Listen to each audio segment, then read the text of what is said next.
सर्वोच्च न्यायालय supreme court of India भारतीय संविधान के तहत एकीकृत न्याय व्यवस्था की स्थापना की गई है, जिसमें शीर्ष स्थान पर सर्वोच्च न्यायालय सुप्रीम कोर्ट, उसके अधीन उच्चतम न्यायालय यानी हाई कोर्ट और अधीनस्थ न्यायालय यानी कि डिस्ट्रिक्ट कोर्ट की श्रेणी है। सर्वोच्च न्यायालय एकल प्रणाली की है, जिसे भारत सरकार अधिनियम सन 1935 से लिया गया है। भारत के सर्वोच्च न्यायालय का उद्घाटन 28 जनवरी सन 1950 को किया गया था। भारतीय संविधान के भाग 5 के अंतर्गत सर्वोच्च न्यायालय से संबंधित प्रावधान अनुच्छेद 124 से 147 में उल्लिखित है। सर्वोच्च न्यायालय में न्यायाधीशों की कुल संख्या मुख्य न्यायाधीश सहित 31 है, जिसे आगे बढ़ाने की बात चल रही है। सर्वोच्च न्यायालय के न्यायाधीशों की नियुक्ति राष्ट्रपति द्वारा की जाती है। मुख्य न्यायाधीश की नियुक्ति राष्ट्रपति अन्य न्यायाधीशों उच्च न्यायाधीशों की सलाह के बाद करता है। ओके, इस तरह अन्य न्यायाधीशों की नियुक्ति भी होती है। अन्य न्यायाधीशों की नियुक्ति में मुख्य न्यायाधीश का परामर्श आवश्यक है। सर्वोच्च न्यायालय का न्यायाधीश बनने के लिए किसी भी व्यक्ति को भारत का नागरिक होना चाहिए, साथ ही उसे उच्च न्यायालय का कम से कम 5 वर्ष का न्यायाधीश होने का अनुभव होना चाहिए। इसके साथ उसे उच्च न्यायालय और विभिन्न न्यायालयों में मिलाकर 10 वर्ष तक वकील होना या फिर राष्ट्रपति के विचार में वह कानून का ज्ञाता हो तो उसे मुख्य न्यायाधीश चुना जा सकता है। सर्वोच्च न्यायालय का न्यायाधीश होने के लिए संविधान में न्यूनतम आयु का उल्लेख नहीं है। सर्वोच्च न्यायालय में न्यायाधीशों की संख्या की वृद्धि संसद कर सकती है, यानी कि संसद करेगा। सर्वोच्च न्यायालय के न्यायाधीश को राष्ट्रपति जी शपथ दिलवाएंगे। सर्वोच्च न्यायालय के न्यायाधीश राष्ट्रपति को संबोधित कर अपना त्यागपत्र राष्ट्रपति को देते हैं। सर्वोच्च न्यायालय के न्यायाधीश को संसद की सिफारिश पर राष्ट्रपति द्वारा हटाया जा सकता है। जब इस प्रकार हटाए जाने हेतु संसद द्वारा उसी सत्र में ऐसा संबोधित किया गया हो, यह भी जरूरी है।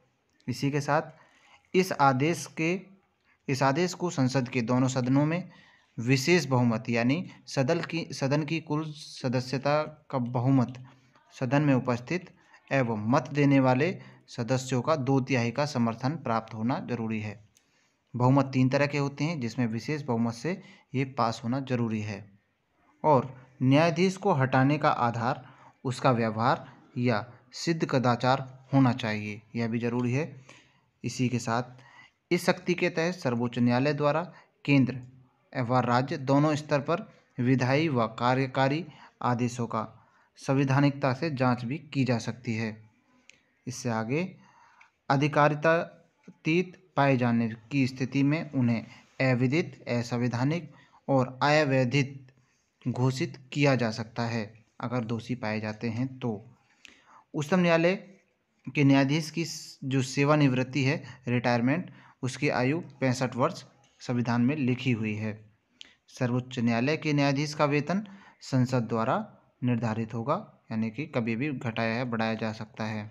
सर्वोच्च न्यायालय के न्यायाधीश की सेवानिवृत्ति के बाद किसी भी न्यायालय में वह वकालत नहीं कर सकते, यह बहुत इंपॉर्टेंट है। अनुच्छेद 127 में सर्वोच्च न्यायालय के किसी भी सत्र के लिए न्यायाधीश का कोरम पूरा करने हेतु तदर्थ न्यायाधीशों की नियुक्ति की जा सकती है।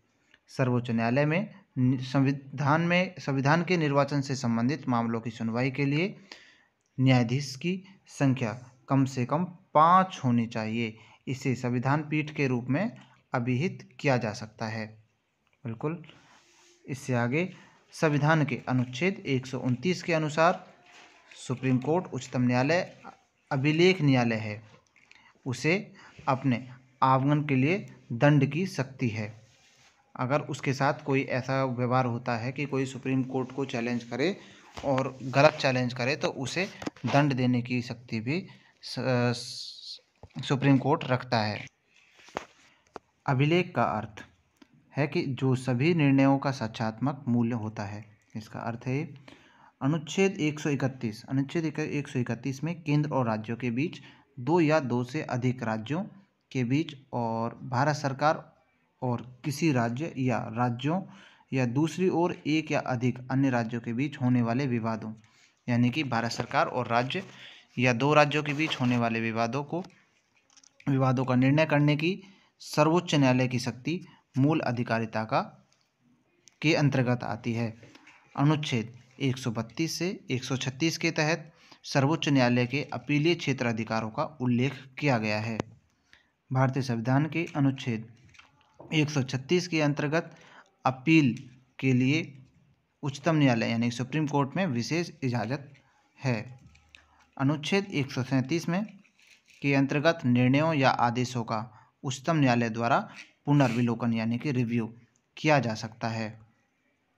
भारतीय संविधान में न्यायिक पुनर्विलोकन का जो आधार है वह विधि का शासन है। आगे, संविधान की व्याख्या करने का जो अंतिम अधिकार है वह सर्वोच्च न्यायालय यानी कि सुप्रीम कोर्ट को है। सर्वोच्च न्यायालय को भारतीय संविधान का संरक्षक और अभिभावक कहा जाता है। अनुच्छेद 143 के अंतर्गत राष्ट्रपति विधि या तथ्य के व्यापक महत्व के प्रश्न पर सर्वोच्च न्यायालय से परामर्श ले सकते हैं। सर्वोच्च न्यायालय के अधिकार क्षेत्र को बढ़ाने की शक्ति संसद के पास है। देश के किसी अन्य न्यायालय में चल रहे मामले या वाद को अन्य न्यायालय में भेजने का अधिकार सर्वोच्च न्यायालय को है। भारतीय संविधान के आधारित संरचना का सिद्धांत का स्रोत न्यायिक व्याख्या है। आगे, संविधान के अनुच्छेद 141 के अनुसार सर्वोच्च न्यायालय द्वारा घोषित विधि भारत के किसी भी न्यायालय पर आबद्धकर होती है। आगे, केशवानंद भारती मामले सन 1973 मामले में सर्वोच्च न्यायालय ने संविधान के मूल ढांचे का सिद्धांत प्रतिपादित किया था।